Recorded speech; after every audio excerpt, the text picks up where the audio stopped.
अभी तब तक मुझे अपने अपराधों के लिए ऊपर वाले से क्षमा मांगते रहना होगा और तभी से मैं इस कलश के अंदर कैद हूँ। पर पता नहीं मैंने किस दुर्बुद्धि के कारण इस कलश का मुंह खोल दिया।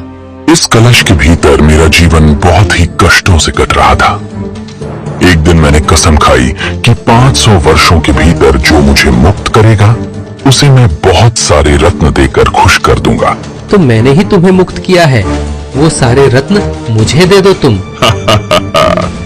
लेकिन 500 वर्ष बीत गए पर मुझे किसी ने आजाद नहीं किया। अरे बाप रे, तुम 500 वर्षों से इसी में थे। इसके बाद मैंने सोचा कि जो मुझे 1000 वर्षों में मुक्ति देगा उसे मैं उसके अनुसार 3 वरदान दूंगा। अरे वाह, फिर मुझे 3 वरदान दो। मैंने ही तो तुम्हें मुक्ति दिलाई है, मैं ही हूँ वो। लेकिन उसके बाद वो 1000 बरस भी बीत गए, किसी ने मुझे आजाद नहीं किया। इसके बाद मुझे बहुत गुस्सा आया। क्रोध और अपमान से मैंने तय किया कि जो मुझे इस बंधन से मुक्त करेगा उस दुष्ट को मैं जान से मार डालूंगा। अरे मर गया, मैं तो मर गया। ये क्या किया मैंने, मैं तो गया काम से। हाँ, अब तुमने मुझे मुक्ति दी है, इसलिए अब मैं तुम्हें मारूंगा।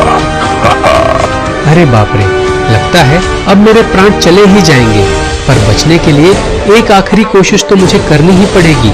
ऊपर वाले ने इसे ज्यादा शक्ति दी है, देखता हूँ क्या इसकी बुद्धि भी मेरी जितनी तेज है या नहीं। अरे बेवकूफ, क्या बड़बड़ा रहे हो तुम, बोलो। अरे दैत्य भाई, वो क्या है कि अब मुझे मरना ही पड़ेगा, पर मरने से पहले एक संदेह है, बस वो मिटा दो ताकि मरने के बाद मुझे कोई दुख ना रहे। हाँ, यही कि इतना बड़ा शरीर लेकर तुम इतने छोटे से कलश में आए कैसे? मुझे तो लग रहा है कि तुम झूठ कह रहे हो, मुझे तो विश्वास ही नहीं हो रहा है। नहीं नहीं, बिल्कुल नहीं, तुम इसके अंदर आ ही नहीं सकते। क्या मैं झूठा हूँ?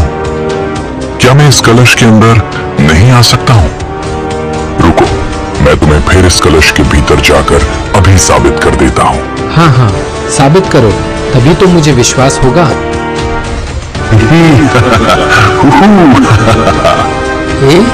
ये ले।